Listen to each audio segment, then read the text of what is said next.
Hello everyone, today we talk about Ludovico di Giovanni de' Medici, destined to be universally remembered as Giovanni delle Bande Nere, instead, one of the most famous figures of the Italian Renaissance and the symbol, if you want, of the last condottiero. It's a bit like saying, I don't know, Harald Hardrada was the last Viking, like in the Viking era. It's a bit forcing too much. There's a lot of continuity, in any case, in the military tradition of these regions in different ways. Giovanni is, however, much more than the epitome of this sort of struggling man-at-arms figure in a warfare essentially drastically altered by the introduction of firearms, to which he actually died, right? As we've seen in multiple videos, it's mostly about combined armed tactics, and that's where, in fact, the thing gets more interesting. I won't spoiler you the end, because also I presume how it ended to begin with, right? There are other figures, like all of the same Italian wars, like Chevalier Bayard, that died with an arquebus shot in the spine, that incarnates historically a bit like the death of chivalry, of courteous knightly warfare. Ideally, the guy is so basically the French Rambo, and if you read his military curriculum, you're even impressed how he could have stayed alive that long. There are many other figures who died, by the way, at the hand of firearms in that period, such as Jacques delle. I prepared a video about him, the famous tournament champion that died, as you know, at the not at the hands, but at the projectiles of Flemish, like during the Burgundian wars of suppression of the lowlands. I also made recently a video on it that I'm just preparing, for Jacques delle. That's in fact I can say simply, I hate to say there's this general misconception, because the follow-up should be who does have that and why, right? But even cinema, for example, has produced a bit this idea. If you look at, for example, I can say famous, but sort of relatively known movie by Ermanno Olmi, who depicted, in fact, basically the last stage of his life, as we can actually say it was shot by a falconet in the leg that was eventually amputated due to gangrene, to which also he succumbed, right? And the notion is, again, a bit like the same Bayard narrative, right? Look at firearms, they change everything. Giovanni delle Bande Nere is much more than that, both in the Italian military context of the era, but especially as a tactical developer, one of the few commanders, among also the great ones, that actually left a solid legacy that is often sort of a bit left aside, that actually did influence Spanish and imperial arms in the following generations. And that also reflects, in fact, the Italian adaptational capacities to the warfare of the era. We'll understand a bit better how and why, because he often passes for a secondary commander. Indeed, he did not even just live enough to prove himself at a sort of higher level with many other sort of great commanders at this point, including dying in equally, if not worse, tragical fashions. However, in the legacy of the guy, there is definitely an enormous potential to be unveiled, and one that truly shows the awareness and the sort of capacity of these condottieri to adapt to the storm, to what was happening to the Italian peninsula since 1494. We will talk more about this, because we never really talked so much about the Italian wars as a whole. Recently we talked about Gonzalo de Cordoba, the greatest modern era commander, and the founder and father, actually, of pike and shot warfare. There is way more to explore, because the commanders of this generation went on having, in fact, much greater impact than the one that is usually credited to them, as opposed to the commanders of the sort of, at least the 17th century, where the concept of reform, of sort of acceleration towards most of the shot seems to have been a sort of liberation from the prevalence of the pike. Well, as we'll see now, the early 16th century has actually something to say about this too. But it's cool to do it really through the life of this figure through the military history. This is a military biography, right? So Giovanni was born on April the 6th, 1498 in Forlì. This is a strategic city at the time in the Romagna region of the Papal States, at that time under the joint lordship exercised by Giovanni's mother, Caterina Sforza, yet another extraordinary figure, the legitimate daughter of Galeazzo Maria Sforza, Duke of Milan. Giovanni will inherit, regardless of his surname, much more of a Sforza than a Medicean vibe, right? But for sort of the massive military tradition of Milanese warfare. I recently made a video about Corleone, by the way, that was, yes, most famously at the service of Venice, but also a Lombard and temporarily also, in fact, under the very Sforzas, they had just risen to power. Just think, even descending from these figures, we're talking, again, some of the most powerful families in Europe to begin with. Caterina Sforza is a cat in and of herself. Like, she was a renowned warrior countess who at this point was ruling the same Forlì and Imola with fierce independence. Giovanni's father was Caterina's third husband, Giovanni de' Medici, known as Il Popolano, a member of the cadet branch of the powerful Medici family from Florence. The child was initially baptized Ludovico in honor of Ludovico il Moro, Caterina's uncle and the Duke of Milan, the guy that sort of got everything, if not started, but sort of the mess, happening. Known for, in fact, his political maneuvering and patronage of Leonardo da Vinci, for example, who was closely connected to the Sforza family through Caterina's lineage. Interestingly enough, there is all an occult symbolism of hermetic character when you look at Leonardo's paintings. Also, for example, the dame with the ermine, probably representing Caterina, that whose head fits exactly the helm that Leonardo represented in his great work, painting, with all the alchemical allusions to the fact that she was also a warrior, as a matter of fact. You can understand what kind of spirit Giovanni could have at this point. And however, following the premature death of his father, only a few months after his birth, Caterina changed the boy's name to Giovanni in memory of her deceased husband. All right. This early paternal loss marked the beginning of a childhood filled with separation and political instability. Caterina, one of the most famous and formidable women of the Italian Renaissance, had become renowned for her strenuous and prolonged defense of her Rocca, the fortified citadel of Ravaldino in Forlì, against the advances of Cesare Borgia. As you know, the ambitious and ruthless son of Pope Alexander VI sought to carve out a personal duchy in Romagna during his conquests. I made a video about Guicciardini last summer. This is all entwined with these characters, Machiavelli and so on.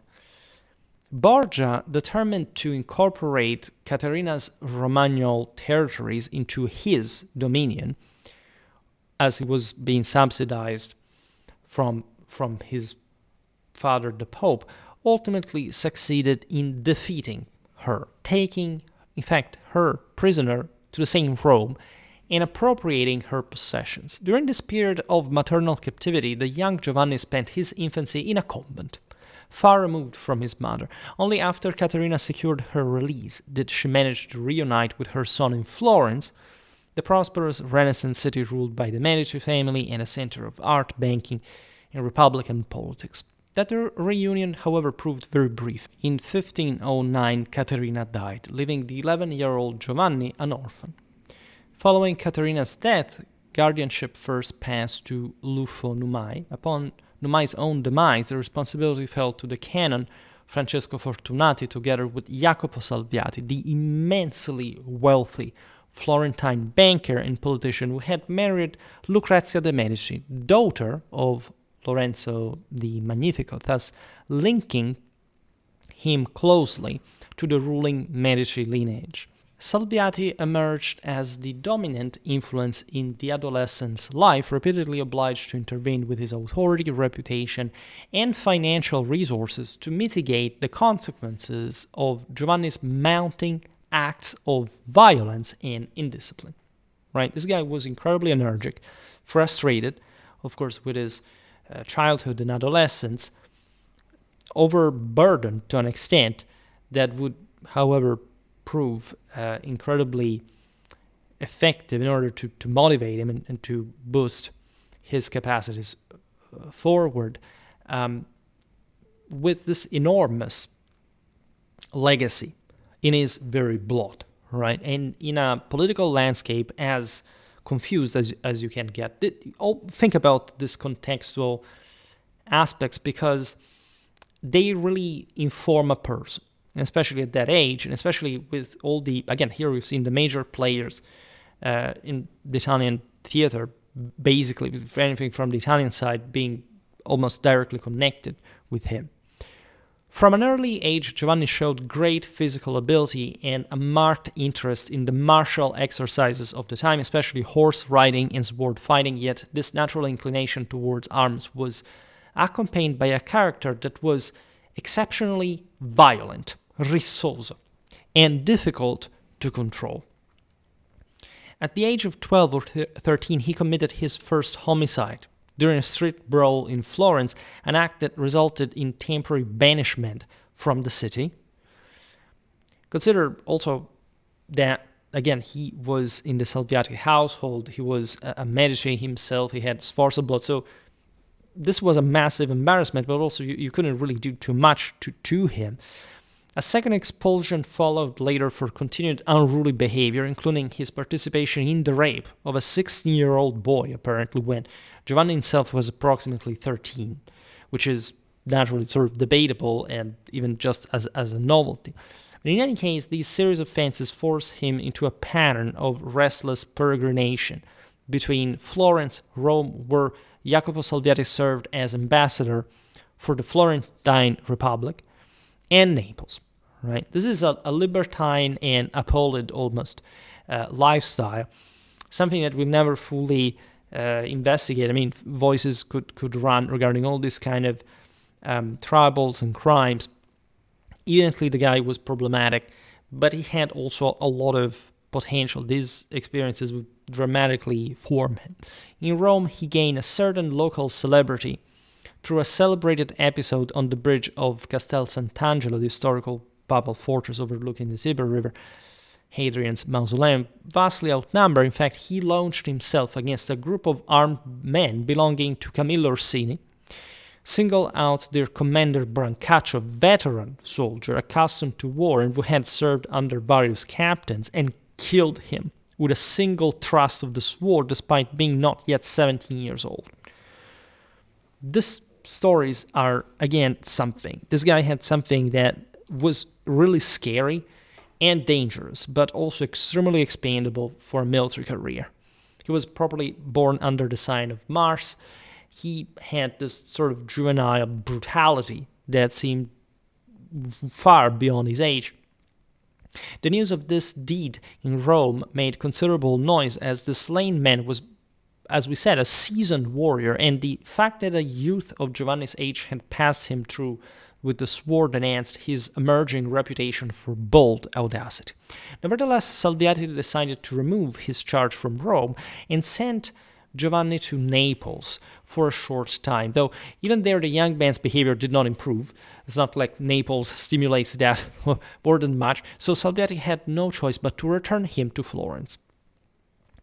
The, if you want, decisive step into the profession of arms came on March the 5th, 1516, during the short war against Francesco Maria I della Rovere, Duke of Urbino, and a skilled condottiero who authored influential military treatises. Serving in the forces under Lorenzo de' Medici, Giovanni took part in a campaign that lasted only 22 days and ended with the Duke's surrender. Already in this first exposure, Giovanni showed an unusual capacity to impose discipline and obedience on his men, who were rough, rozzi, so to say, individualistic and often insubordinate. This other aspect is also quite fascinating. Evidently, Giovanni was already a leader of his gangs before in their sort of criminal life.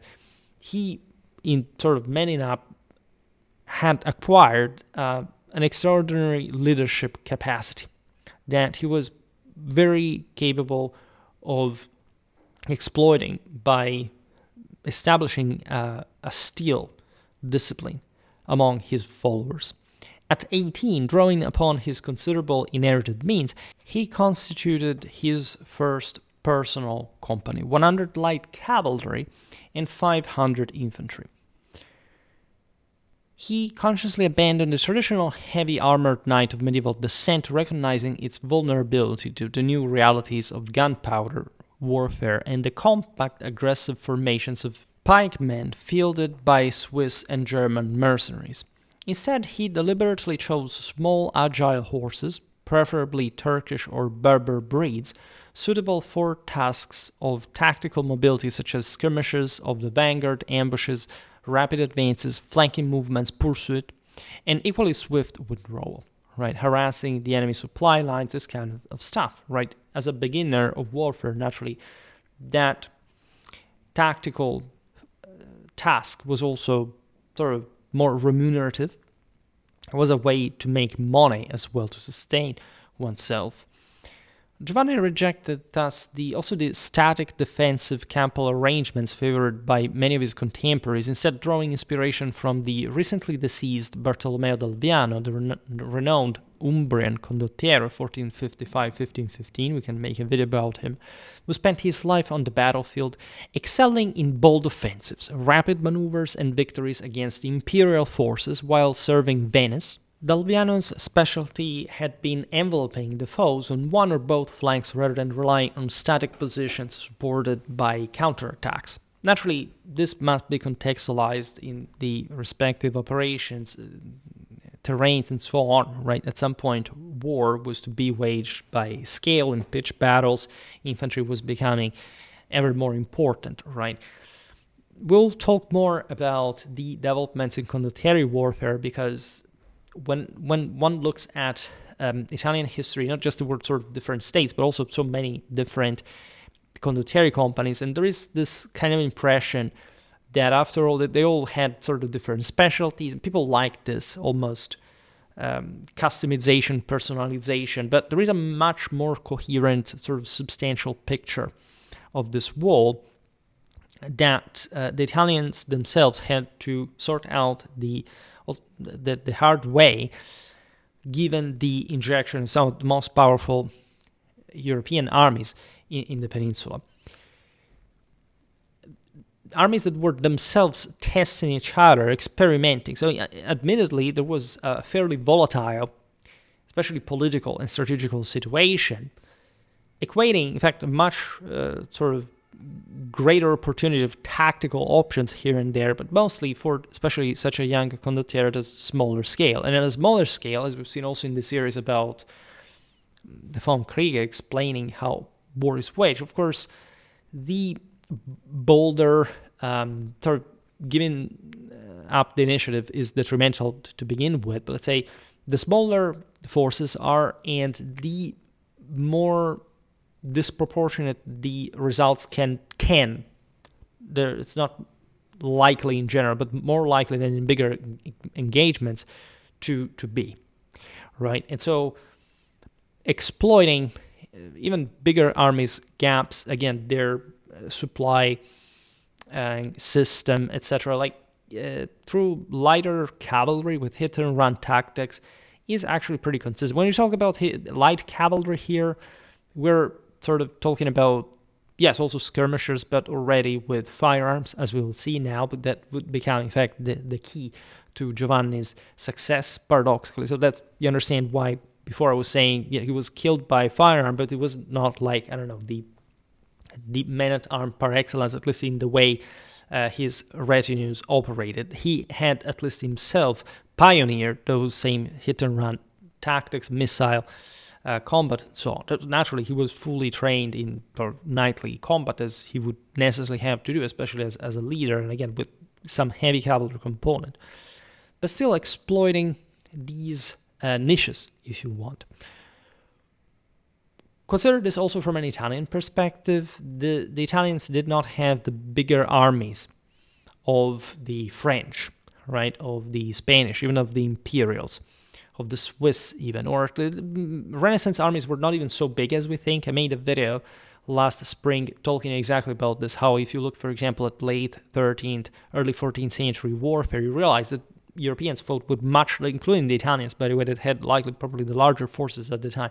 They fought with massive armies that not even in the Renaissance were numerically met. And it's not even because artillery was more logistically burdensome or whatever, or warfare was more expensive just per se. It was just like a consequence of the mid-14th century crisis, like crisis of the late Middle Ages.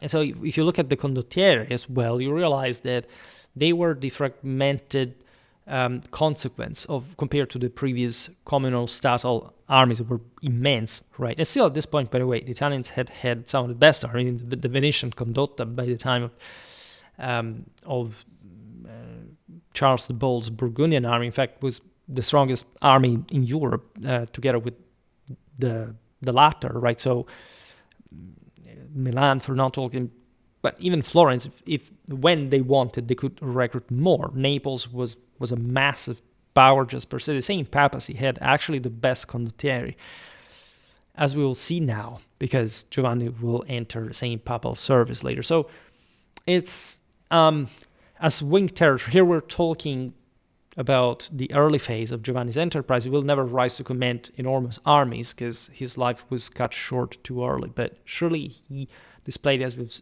seen, quite dramatic polymological skill. Giovanni himself fully grasped the structural limitations of Italian military recruitment. This is much more of a political and social issue. The peninsula, though richer and endowed with a more diversified and articulated social structure than the Swiss Confederacy, for example, certain German regions could not supply the same concentrated pools of recruits. Right, you would think, but Switzerland altogether is big, right? It does have millions of inhabitants, and it can field in a more tendentially unitary way, like a collectively drilled force that basically also just live off of that, because the Swiss are not particularly socioeconomically advanced at this point. We were just talking about the other day. They just make war, so they can't simply invest in there to make money. The Italians, conversely, are quite rich, too rich as a matter of fact. A great part of their population is invested in arts and crafts. The Italian Renaissance is dominant. The same sort of Italian civilization and language is the one of modern Europe, right? So the Italians excel at this point in everything, but they are also politically fragmented. That's also why the peninsula was such a great prey, rich and divided.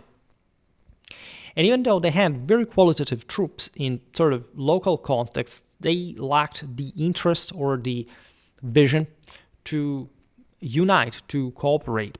All right, there was a sense to that. But even internally, for example, seigneurial armament of the citizenry was looked upon with suspicion. When you look at the Italian wars and even their end, it's not like Italy fell entirely under foreign powers. Like most Italians kept living in their own principalities, but for this reason they did not need to, or they were also prevented from other powers to coalesce, to concentrate forces. They preferred actually to back themselves, this or that foreign power, to have a sort of power sharing situation. And this definitely did not include making dramatic military force, stripping large parts of the productive population for building their own pike squares, etc. So that you have sort of smaller, sometimes even in terms of specific weight, more qualitative forces. Machiavelli notoriously wrote about this, that if you look basically at the various specialties of cavalry, infantry, gunners, and so on, basically Italians had everything, right? They had actually also some of the best, but not in quantity for this deliberate political and social choice that will actually turn out to be detrimental. And as you know, Giovanni de' Medici, as we will see now, if you're not aware of it, why it sort of represents also due to Risorgimento, the re-elaboration of the stories, so to say, a bit of a symbol of Italian arms against the sort of foreign intervention. Well, the political reality was a bit more complicated, to say the least. the right point is that Giovanni had definitely something to say, and his military legacy will definitely impact the remaining Spanish imperial forces in the following generations to his death, right? Francesco Maria della Rovere, a good condottiero and author of a famous treatise, as we were saying, had stated that Italy as a whole was incapable of furnishing more than 10,000 reliable, quote, buoni fanti, that is to say, good infantrymen, whereas a single Swiss square could number 5,000. Right? So it's exactly what we're talking about now. Right? There were different types of infantry. We talked about this also, for example, from the Spanish side in the video about Gonzalo de Cordoba. The Italians themselves had pretty good sort of assault hand-to-hand or melee force, etc. But as you know, warfare at that point was about pikemen in order, numbers, right? Properly from a quantitative point of view. Rather than attempting to match the Swiss in pike formations, Giovanni thus pursued the more rational solution of reducing the number of pikemen and troops armed with light weapons in favor of greatly increasing the proportion of the so-called schioppettieri, that were some sort of handgunners, and arquebusiers, who in some formations reached 70% of the ranks. This is also quite fascinating. It was sort of doubtless that even a single condottiero could not simply levy several thousands of pikemen per se, right? Borgia tried some of that in Romagna, as a matter of fact, also at the expenses of, as we've seen, Giovanni's mother's holdings over there. But maintaining this and sort of keeping it equipped, drilled, salaried, that was the greater problem, as we've seen also for the Landsknechten, for the Swiss, that, yes, were effective, but needed, however, great expenses, were not to be available for the Italians. Again, they were all divided. I mean, Milan alone, Venice alone, Tuscany alone, they did not have individually the sort of a relative capacity to force or to even to want tens of thousands of their local population, sometimes even just hundreds of thousands, to go at war and to essentially act as permanent professional troops. Right? So the point was this: let's basically erode the enemy. Let's simply go out there politically and strategically as supporters, as we'll see now, as single condottieri bands, that after all was historically the European tradition. Like in some, arguably most of Europe that remained, the same French, Spanish, German armies had those kind of heavy cavalrymen still in substantial quantity, and in other parts of Europe where a more centralized state did not exist, it was all basically about still knights, right? Even in pretty substantial number. So to circumvent this political bloc, again, Italy would have actually been able to field pretty solid armies had they sort of the various states of the peninsula had sort of united, which was not to happen. Otherwise, it would have not been such a thing like the Italian wars. The better way to exploit was the economic availability. Differently from those other regions that we listed, Italy was overbearingly rich, and so could also equip smaller amount of troops with pretty substantial weaponry. If you look at the development of 14th, 15th century armies, you realize that the Italians had historically been the first ones to make widespread use of handguns, right? Guns in general, also artillery was pretty solid, right? Ferrara, for example, was famous sort of senior with the Est, investing in guns. The Gonzaga had the sort of apparently the best mounts. We made videos about Milanese arms and armor industry, literally at the time, by far the most advanced, and still there are companies thinking about the Beretta that sort of produced exactly from that 16th century, sometimes even more. And so there you have the vast technical, properly technological availability. The greatest inventors, the greatest military engineers, think about the traces italiennes that will spread across all of Europe. Think about Leonardo we mentioned before. Already from the 70s and the 80s of the 14th century, it seems that up to 1/3 of Italian infantry was equipped with the aforementioned scioppetti. These Italian and Spanish marksmen because here we skip sort of all the political alignment for a while because we're explaining tactics, did not require vast numbers to be effective either. This had already historically been a prerogative. Think about the Genoese crossbow. In general, they were few, even compared during the 100 Years' War to the English longbow, but they were equally sort of effective. These Renaissance gunners in particular offered a much wider range of employment and could still engage in close combat with sword or by rotating their firearm as a club. The earliest firearms were artisanal and varied, generally equipped with barrels about 1 meter long, firing a spherical projectile just under 30 grams with an equal quantity of powder loaded from a flask and ignited by a saltpeter-soaked match. A veteran shooter could complete the laborious loading procedure in less than a minute under favorable conditions with a useful and reasonably precise range of up to 30 meters, let's say. I still have to make some videos about early, especially pike and shot era firearms, say first half of the 16th century like this one. There's all a technicality. Firearms are still sort of very clumsy and they take a while to reload, but they're starting really to make the difference on the battlefields. All right. Giovanni further innovated by extensively employing light cavalry, as we've seen, less costly than heavy cavalry and far more suitable for coordinated action with infantry, especially of this lighter type. He pioneered, in fact, the use of mounted harquebusiers. These had proven themselves in combat as early as 1496 against German troops near Lucera in Apulia, and who rode to the field dismounted to fire, then remounted for repositioning or pursuit, thereby granting Giovanni's cavalry a precious contribution of mobile fire. They were essentially dragoons of some sort. They had been tested against the Teutons, and they had been working pretty well. That's in what Giovanni's forces will specialize. The most common form of Italian light cavalry in Giovanni's era was the so-called lancieri alla borgognona. That is to say, lancers of the Burgundian style, named after, in fact, their distinctive Bourgonet helmet.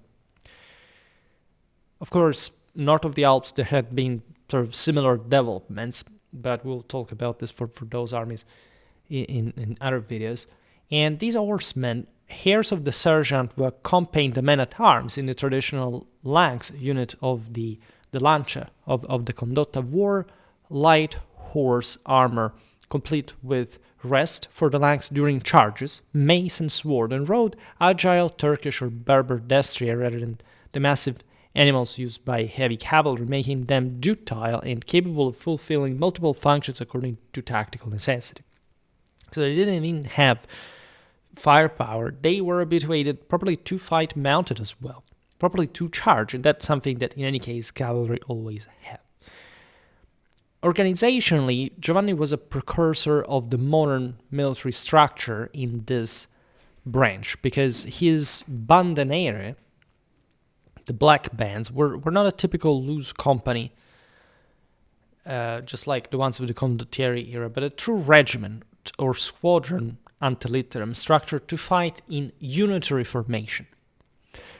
Giovanni personally conducted scrupulous training assisted by specialized technicians such as the Sergeant General Giovan Battista Gotti da Messina, men of the type who in later centuries would form the backbone of every army as indispensable executors of combined arms infantry tactics. Pikemen and sleeves, so to say, of shooters had to fight in close collaboration, which presupposed constant exercise and excellent discipline. This all reminds unavoidably of the Reiter that will reach their peak in fame in the mid-16th century. It was basically the peak of pike and shot warfare over cavalry in particular that would gradually start coming back from this time. So you can look at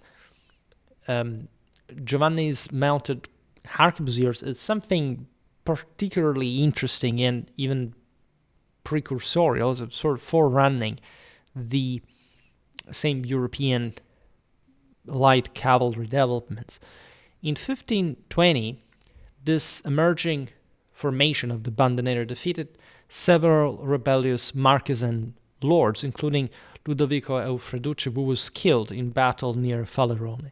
In 1521, with Pope Leo X allied to Emperor Charles V against Francis I of France to restore the Sforza in Milan and recover Parma in Piacenza, in Emilia, Giovanni was hired and placed under the command of Prospero Colonna, the experienced Italian condottiero who served the imperial Spanish cause, renowned for defensive tactics and victories during that period.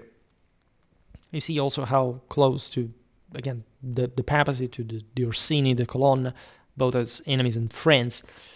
The Papal States had truly the greatest military potential in Italy. Very few people sort of realize this, but all the best condottieri came from here. Giovanni was not from the Papal States only, but let's say he had a mixed background, as we've seen, Milanese, Tuscan, but also Romagnol, so within the Papal States. But in general, the Umbrians, the Romans themselves, we've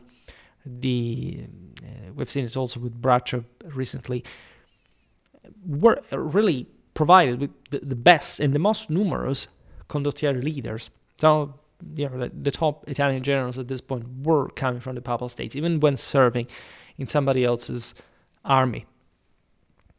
In November of 1521, Giovanni contributed to the victory at Vaprio d'Adda by crossing the river held by the French, putting them to flight and opening the way for Pavia, Milan, Parma, and Piacenza to the Papal Imperial Army.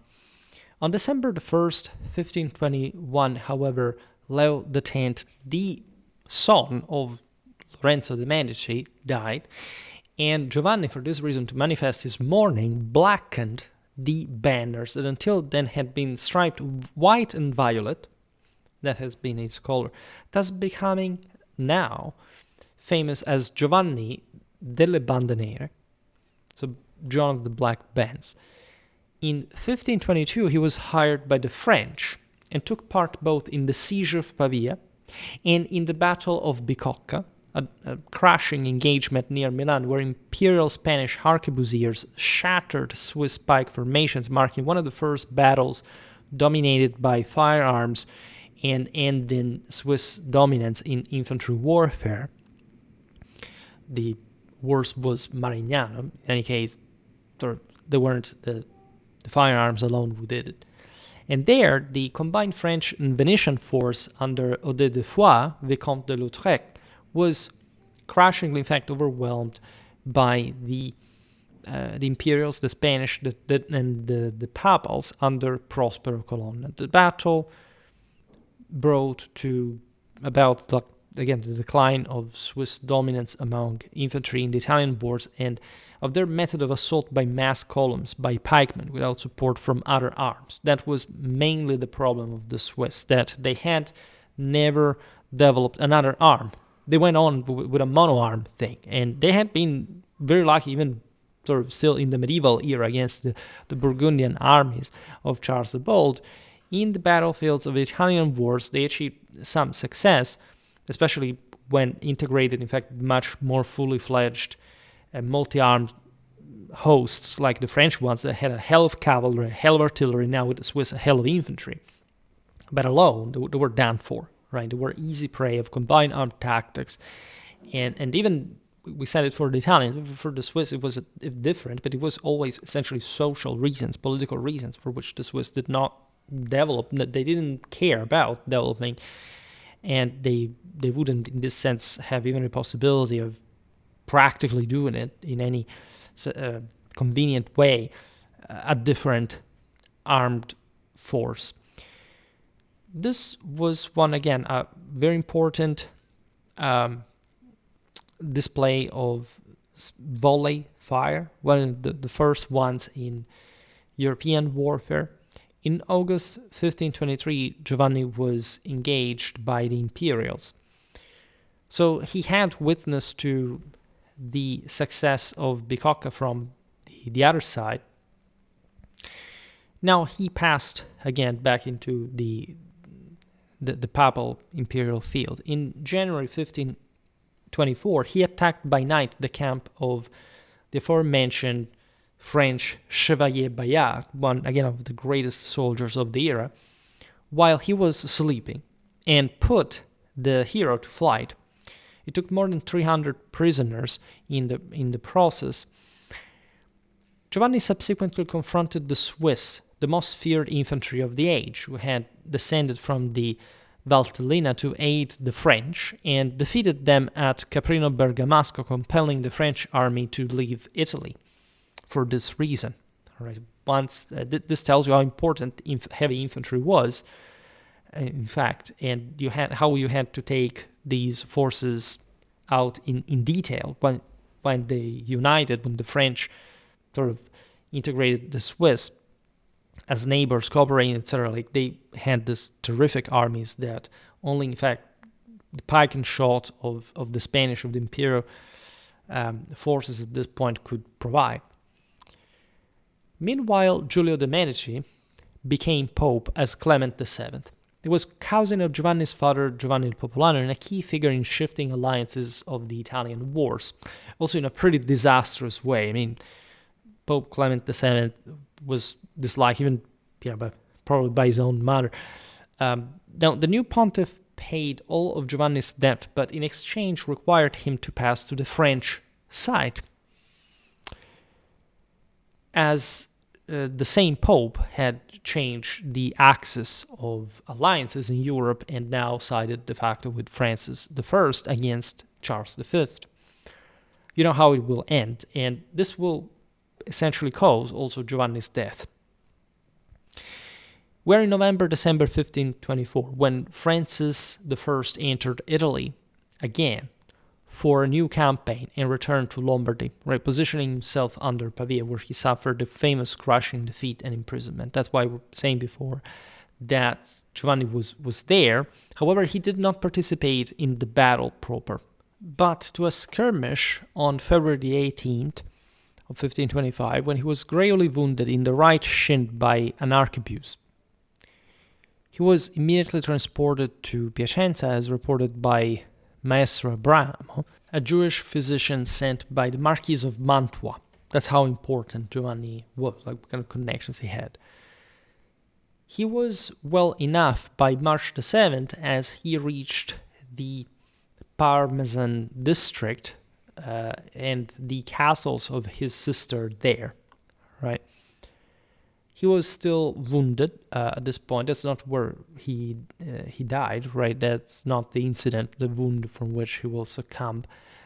This is interesting, though, because you have this first sort of grim bite of what essentially will kill you eventually. So make you realize properly the brutality of it all beyond the ones that he already mastered himself, as we've seen. In fact, only in May did Giovanni go to Venice, where he could benefit from the therapeutic baths of nearby Abano in the final part of his convalescence. His Bande Nere partly followed him, partly disbanded. In Venice, he could have entered the service of the Serenissima, but being too rebellious, he declined with the phrase, apparently, quote, "Neither does it suit me because I am too young, nor because it is too old," right? In 1526, with the outbreak of the War of the League of Cognac, triggered by the Pope. So this was an anti-imperial alliance formed by France, the Papal States, Venice, Florence, and others against Emperor Charles V, that after Pavia had gotten too powerful in view of these powers. The League's captain, General Francesco Maria I della Rovere, abandoned Milan in the face of the overwhelming superiority of the imperial army, led by Georg von Frundsberg, other great commander of the era. We should surely make a video about him.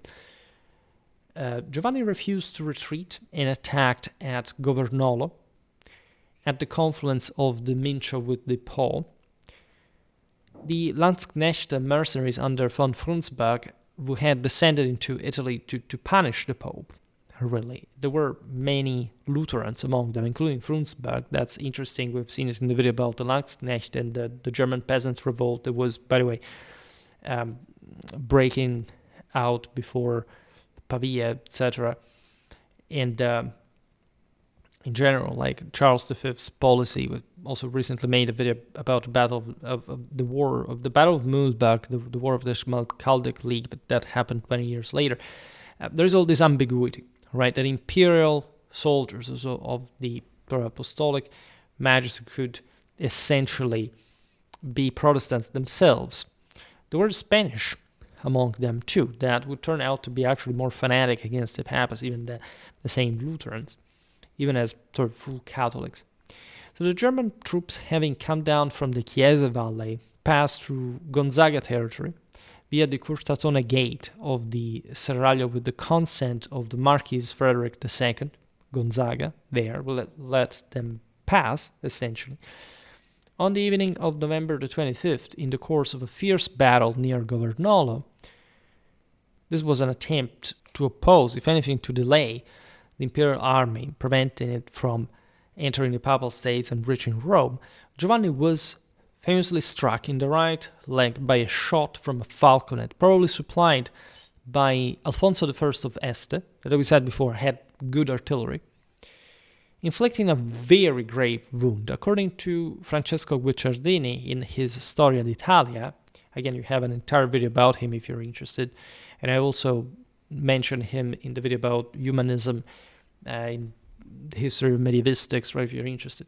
Giovanni approached too boldly in the engagement because he did not know that the enemy had artillery. Think about this. And the second shot from one of the falconets broke his leg somewhat above the knee. This is interesting because, as we've seen, the warfare of the era was, yes, very much advancing, but we have this idea that things were, after all, so advanced now compared to before. No, certain armies, including the imperial one marching toward Rome, was expected not to have even artillery, and this was supplied by an Italian lord, as you've seen here. And in this almost ambush, the fact of Frundsberg managed to strike at close range, by the way, because it's the falconet shot sort of can hardly have hit at incredibly long distances in any case, and so it's possible that if Giovanni had not seen it, it's because he was carrying out his sort of bold, rapid maneuvers, and he found this at close range. Carried to Mantua, he died a few days later, and in an excruciating way, by the way, because as soon as he was shot, he was immediately transported to San Nicolò Po. It's just like a village, but no, in fact, physician was found there, so he was taken to Mantua to the palace of Aloisio Gonzaga, Marquis of Castel Goffredo. There, the surgeon Abramo Arrier, the same master Abramo who had already successfully treated him 2 years earlier, amputated the leg. Right. To perform the operation, Abramo asked for 10 men to hold Giovanni steady, right? Because the guy, as we've seen, was a bull. At his side was his lieutenant Luca Antonio Coppi, one of his most loyal and trusted officers in the Bande Nere, who later continued military career in service to Florence. Pietro Aretino was an eyewitness. This is a famous sort of Italian humanist, described Giovanni's final hours in a famous letter to Francesco Albizzi. Quote, "Not even 20, said Giovanni smiling, could hold me, taking the candle in his hand to make light for himself." Right? Aretino fled, shut his ears, heard only 2 cries, then was called back, and upon reaching him, Giovanni said, "I'm healed." Right? Turning all around in great festivity, because he had his leg amputated. And imagine just, like, we never really made too many videos about military medicine to begin with, but you do realize that there were practically no anesthetics. And these people were habituated, again, to immense physical strain, privations, pain, and so on, but just having just your leg amputated and literally like remaining conscious, sort of having the bravery, the bravado of saying, nobody can hold me if I don't want to, I will hold you the light, right? Because, by the way, this is cutting the leg also just pretty high at the thigh, so it's, it's a pretty big thing. The gangrene was unstoppable, however. This was very typical, of course, of the era for centuries to come. And within a few days, in fact, carried Giovanni away. The valiant condottiero expired on November the 30th, 1526, and was buried fully armed in the church of San Francesco in Mantua. In his agony, Giovanni initially thought to entrust command of the troops to the aforementioned Luca Antonio Coppi, one, as we've seen, of his most faithful soldiers, or to his nephew Pier Maria III de Rossi di San Secondo Parmense, son of his half-sister Bianca Riario, their famous names, famous parentage. However, it proved futile because deprived of their leader and his charisma, the band disbanded. Actually, there is a bit of a historiographical debate regarding this because actually, paradoxically, modern scholarship tells us that the Bande Nere went on for another couple of years, even amidst sort of pretty tough circumstances.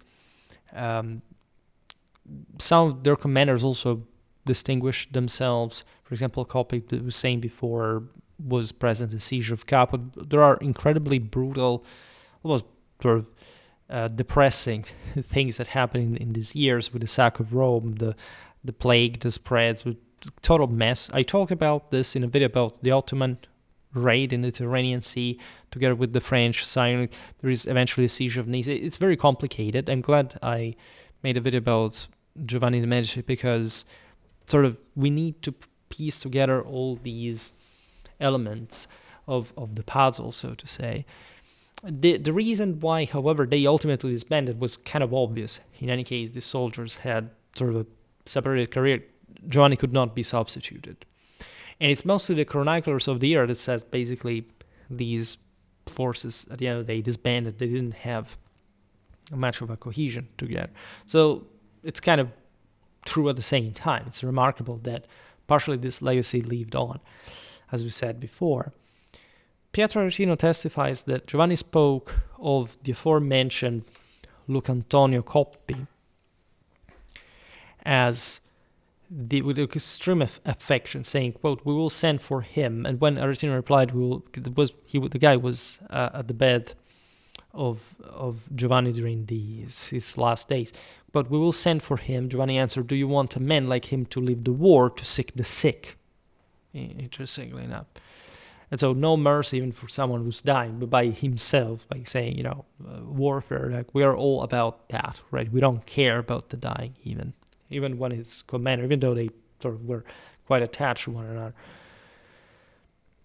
He remembered the Count of San Secondo saying, quote, "At least he were there who would remain in my place." Giovanni Girolamo de' Rossi, nephew of Giovanni, as we said before, and brother of the Count of San Secondo, confirms that Giovanni recommended the troops to the Count Pietro Maria Rosso di San Secondo, his nephew, writing to Pope Clement that he could not more fittingly give them to anyone else, who, being his nephew and continually nourished by him in war, would be feared and loved by the soldiers more than any other. Giovanni's body was later transferred in 1685, the time of the Sun King, from the church of San Francesco in Mantua and placed in the crypt of the Medicean chapels in Florence, besides his wife, Maria Salviati. By the way, we didn't say that, whose father Giovanni was, notoriously, Cosimo I de' Medici, the Grand Duke of Tuscany, so the Medicean line that ruled in Florence up to the 18th century was effectively Giovanni's offspring, right? And in the video about Guicciardini, we explained that because the guy lived long enough to see, in fact, the father, the son. Boom, he was also ousted from Florence. Then that's another story. Very painful moments, not just in Italian but European history. There's a Reformation going on. There's incredibly brutal wars. After all, some of these powers got a fair settlement. As we were saying before, the Italians did lose the overall independence, but they didn't lose their own sort of relative provincial, in some cases, thinking about Venice, still regional autonomy and capacity, right, to participate to the European balance. This is true also if you have an idea during the 30 Years' War and so on. Now, in 1857, during an initial recognition of the Medici remains, the body of Giovanni was found with all bones present except those of the hands. The skull was enclosed in the helmet, the right shin cut by the surgeon following the artillery shot that shattered it was recognizable from the imperfection of the cut as the cause of death. Near the body lay the remains of the armor, largely corroded by oxidation, with only the breastplate and the pieces covering the left arm still intact. As we were saying, the Bande Nere demonstrated actually extraordinary resilience. I mean, after that outcome, and considering what happened in Italy in the following years, it was an enormous deal that they survived their captain's death, they preserving cohesion, sense of body, and even discipline despite the loss of their leader. They remained united, fighting with even superb results, especially during the 1528 siege of Naples, until they were decimated by combat and pestilence that struck them during the later siege of Pavia, yet another one. So this endurance is perhaps the clearest sign of Giovanni de' Medici's success as a military innovator. His Bande Nere maintained compactness and esprit de corps even without their charismatic founder. Giovanni's heritage lasted long. This is the thing that I would like to stress, that was taken up by the Tercios Viejos, the formidable Spanish infantry battalions recruited in Naples, Sicily, and Milan under Habsburg dominion. Neither his death nor the subsequent dissolution of his Bande Nere extinguished Italian military value, which indeed would serve as a model across the continent. Giovanni represented one of the first exponents, in fact, of the renewal of the military art projecting toward the modern age, a response to the hegemony that the Swiss and German troops had conquered on the battlefields with their compact and aggressive pike formations. He hadn't been able to stop them, but he had provided with an effective means that would be employed also pretty much everywhere. It was already in theory in other countries, including in Germany, regarding this harassing capacity of cavalry, employing mounted firearms, integrating with cavalry operations. And this was exactly like the period in history, the few generations of which that type of combat will reach its peak. And in this sense, Giovanni had been a precursor. His profession of arms matured in the wake of Italian answers to the aforementioned dominance, and his premature end at Governolo symbolically signaled the close of the age of the condottiero. It was modifying, at least historically emphasizing, armored knights on horseback, just like, again, most of Europe, but not quite now. In the face of what was happening specifically for the first time in the Italian soil, we've seen it very well with Gonzalo de Cordoba, because it started there, all right? It started in the moment in which the Spanish put together properly pike and shot warfare. The Swiss themselves had used their mono arms somewhere else, etc. But it's at this point that the French use also the Swiss in combination. It's also where the Landsknechten start using, also with their own Spanish colleagues, this combined pike and shot, combined arms tactics. So the condottieri, we've seen, for their own limitations, could essentially just integrate these other armies, provide also large contingents on their own. Sometimes were quite important. The Venetians had some sort of more statal force and so on. In any case, Giovanni is known as the last of at least the great Italian condottieri, the ones that deeply involved themselves in this brutal warfare that basically also faded in terms of intensity during the Italian wars exactly in this period.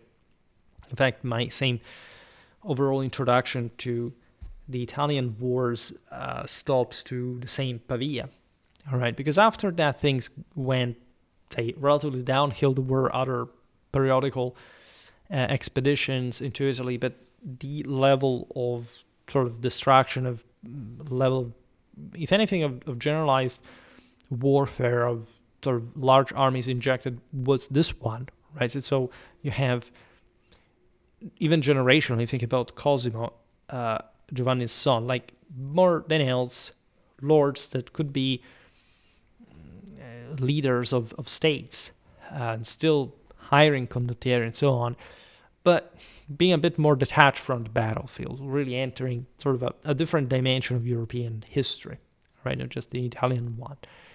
Giovanni, in this sense, is a figure who bridged the medieval knightly ideal and the emerging modern professional army, as much as an incredibly skilled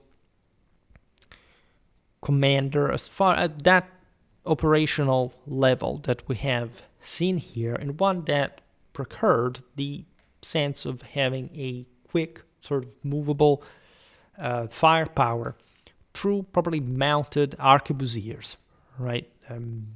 Being able to shoot even from horseback in certain circumstances. There were some experiments also elsewhere, but the way he sort of organically integrated this model, having these gunners mount and dismount and operate as a single unit that also survived his death for a while because of the strict discipline enforced, is something really to behold. And even though it's fair to say that Giovanni is a sort of good commander, right? It couldn't be great simply because there wasn't a great power, a great Italian power, just per se, right? The South also was either in the hands of the French or the Spanish, but none was knocked out.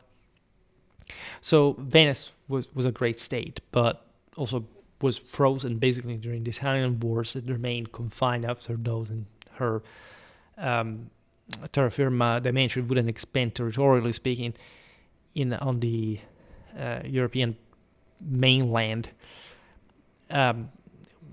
They pursued primarily their naval interests. That had always been first in that sense anyway, but there were ambitions that at that point were crippled as well. So you have this paradox, right? And I think the studying Italian wars should really do more. I want to make especially more battles. We resumed the French confessional wars series. We have to speak more of the 30 Years' War, but also of the Italian wars. I was thinking of Bicocca, as a matter of fact, as the next battle, but I am fairly undecided because there is so much there is, if anything, so much to cover. Even just this figure here, we could have also waited for more. Like, commanders are definitely key in understanding how sort of agency works in military history, how sort of step further are pioneered by certain figures that manage to understand how certain potentials, certain resources are employable, right? And how they can practically be employed to their capacity, command, in ways that others couldn't really see, right? So even though Giovanni de' Medici can be seen as a secondary commander in this context, it's still like just below the top tier, and it deserves a great attention and recognition. Very complicated period to tell the history of. By the way, I was checking here how many videos about Renaissance Italy. Actually a lot, mostly because, by the way, I consider Renaissance Italy in particular to start in from the 1420s. Let's say it's the place where, of course, the Renaissance, that is still an arbitrary concept in chronological terms, begins the earliest, right? Then Renaissance, admittedly on Schwerpunkt for every country, I made it stop to the mid-17th century, so in a very broad manner. But we recently covered, especially last year, I was very glad of this, lots of stuff about at the end of 2024, so 1 year ago, we made the first video about the condottieri as a wall. The same month, we had made one about Milanese armor. So there was actually the Italian wars during the summer. So there was something. Last year, we made a lot of stuff about the medieval Florence during the 15th century. We talked about the Italian Renaissance in the history of mediavistics. We talked about Guicciardini. We talked about Lorenzo il Magnifico. We talked about Bartolomeo Colleoni. And there we have this progression also of chronologically overlapping figures that we've seen a bit also today. And it's in this fashion that step by step I hope to bridge that gap, but also with all the rest of the content. I'm very glad to have also made videos about the Schmalkaldic War, Gonzalo de Cordoba, the Battle of Dreux, the Habsburg-Ottoman Wars. We started that series as well. The Dutch Revolt, last year we began as a mini-series. So we did lots of fairly interesting things from last year in particular about 16th century warfare that I'm really glad we addressed. It's really a matter of patience. Like if you go step by step, you will be able to cover a bit everything. We're finally in a time in Schwerpunkt's history where you can't say, well, yeah, we made it to cover this or that. There is enough that we have managed to spread out there. YouTube's times are difficult. Never been more difficult, probably. Like I'm in a position, at least I have 30,000 subscribers. It's sort of at least somewhere, right? But the platform is not in very good shape at all. It seems as if everything was collapsing. Everybody's complaining about everything. We never really know how things go, right? I think that my content has improved. Some of you have noticed it for different reasons. There's always been a stepping up in the quality of the channel year by year. It's been accelerating, right? By now we have the possibility to do ever more, and I'm glad at least that through such videos you can see what I mean, right?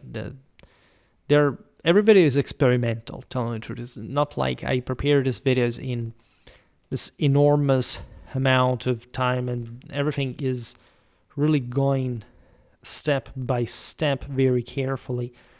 But these videos are very rewarding. I think they are very, let's say, to the point.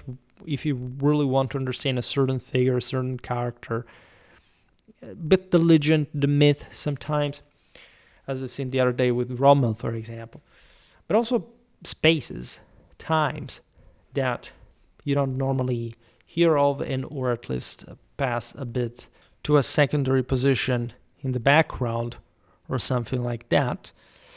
I plan on making probably, must confess that sort of these are all specials, and I am worried that we're not resuming the cycle.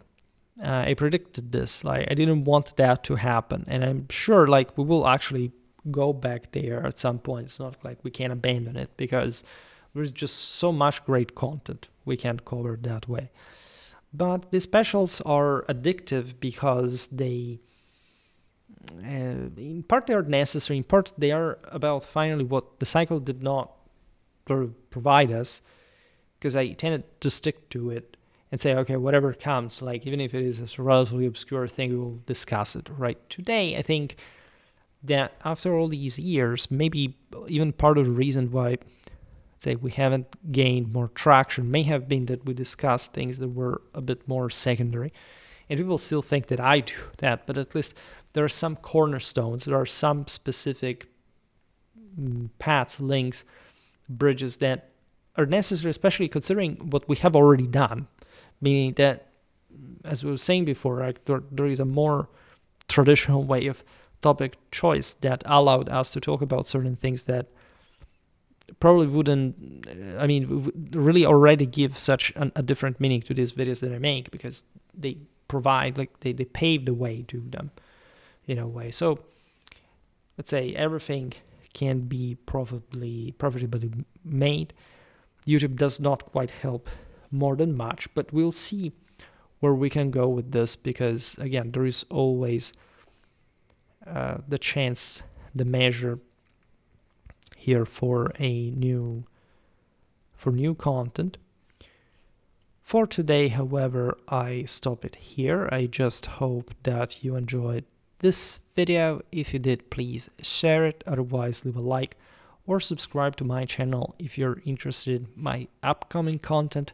As always, I thank you heartily for listening to me. I wish you a nice time and see you next time. Bye.